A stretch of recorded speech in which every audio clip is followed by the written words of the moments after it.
Benvenuti sul mio canale Biografie, Vita e Opere. Se capiti su questo canale, sicuramente ti piacerà questo argomento assieme allo storytelling. Quindi iniziamo subito col presentare l'artista di questo video, Lucio Dalla. Perché lui? Perché è un artista veramente poliedrico, eccezionale, talentuoso e decisamente innovativo. Uno dei musicisti, direi, più influenti del XX secolo. Lucio Dalla non è solo un cantautore e polistrumentista. Lui suonava il piano, il clarinetto, il sassofono e la fisarmonica, ma ha anche recitato come attore in alcuni film, ad esempio nel 74 La mazurka del barone, della Santa e del Fico Fiorone di Pupi Avati, e per citarne ancora uno, Borotalco dell'82 di Verdone.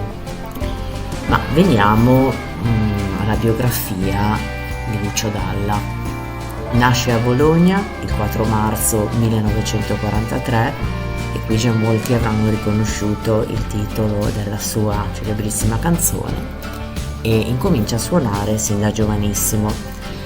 Grazie a suo zio Ario Dante, che era un cantante melodico famoso negli anni 40 e 50, impara a suonare la fisarmonica. Suo padre Giuseppe era un clarinettista e insegnante di musica, mentre sua madre Giovanna Galletti lavorava come sarta.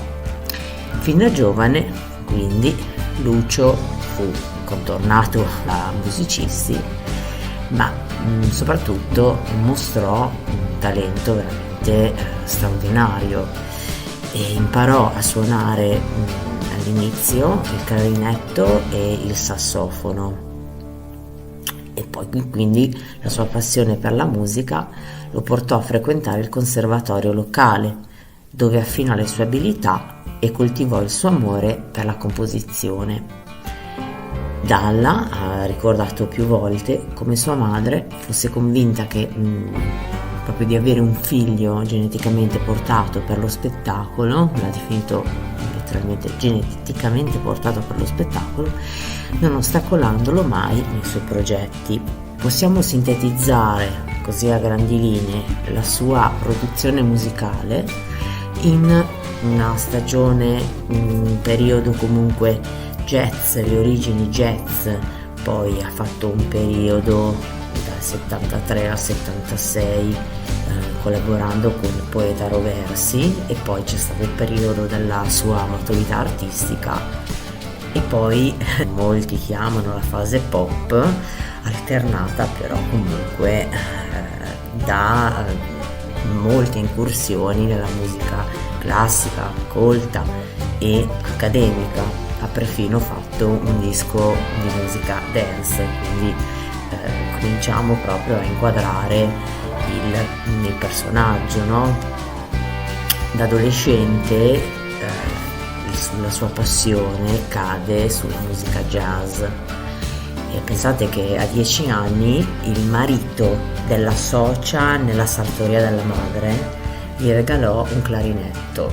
Lui ovviamente impara a suonarlo da autodidatta e diventa clarinettista, entrando in un complesso jazz bolognese, la Rino Dixieland Band, di cui faceva parte anche il regista Pupi Avati, il quale, pensate, poi abbandonò il progetto musicale per dedicarsi al cinema. E sempre in quel periodo risale l'incontro con Chet Baker, che è un trombettista statunitense, direi poco leggendario, di cui vi consiglio, ragazzi, l'ascolto, ve lo consiglio caldamente. E Lucio lì comunque era poco più che ragazzino, no?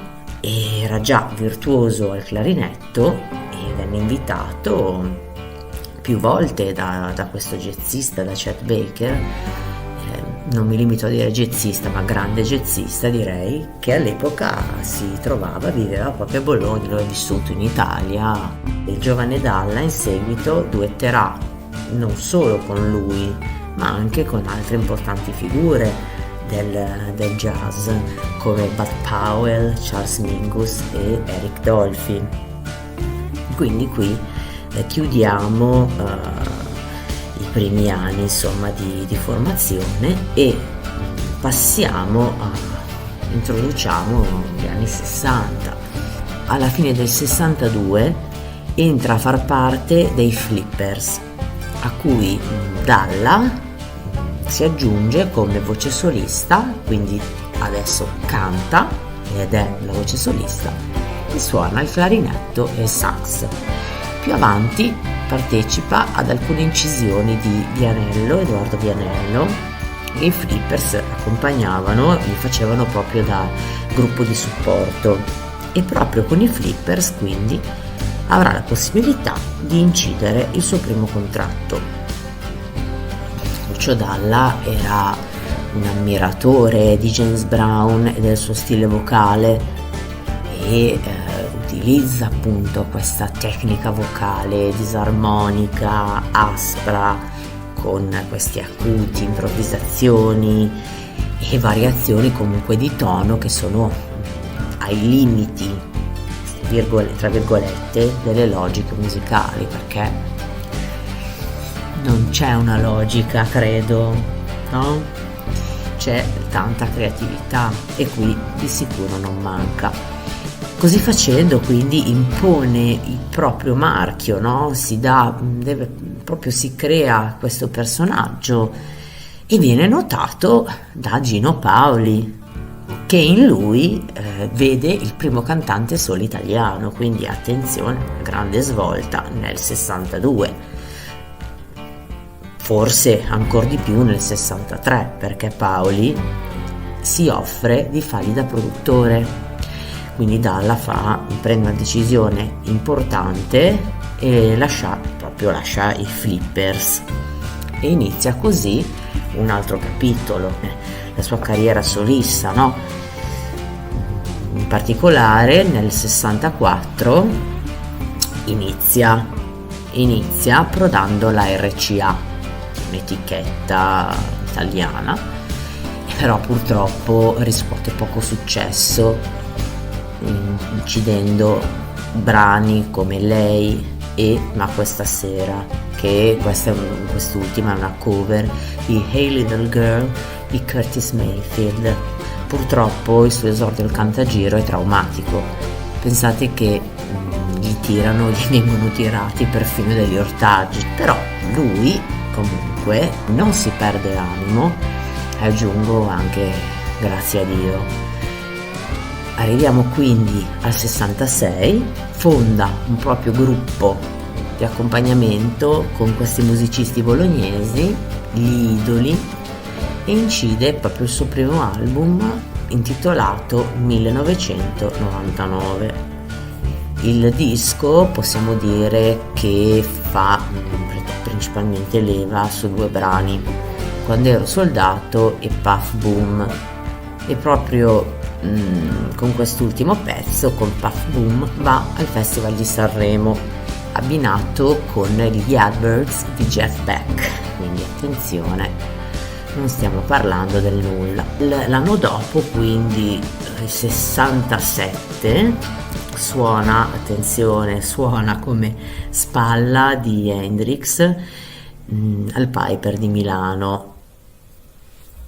Dopo questa esibizione, direi storica e memorabile, va ancora a Sanremo presentando Bisogna saper perdere di Shel Shapiro abbinato con i Rogues, e appunto la canta lui abbinato ai Rogues.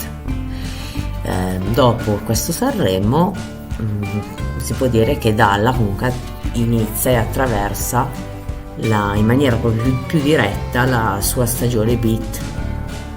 Pubblica dei brani un po' meno ambiziosi, fra cui posso citare Luce dove vai e Il cielo, con cui partecipa al Festival delle Rose.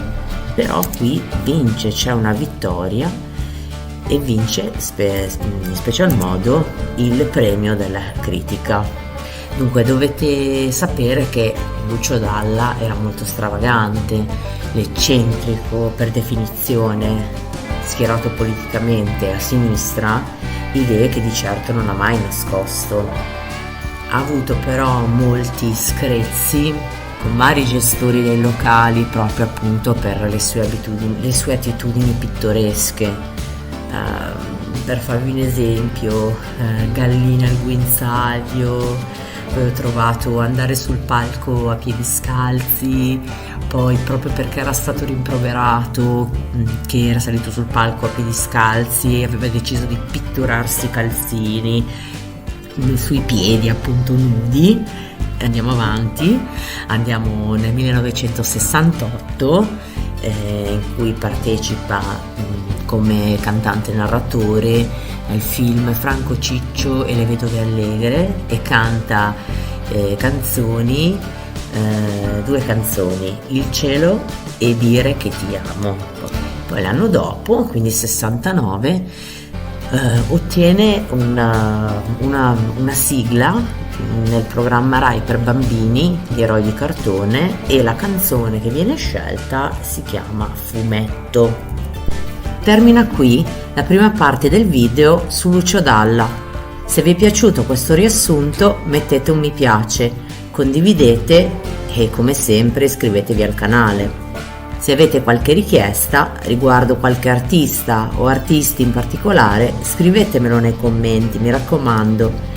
Continueremo con l'avvio dedicata a Lucio fra qualche giorno nel prossimo video, quindi attivate le notifiche per rimanere aggiornati.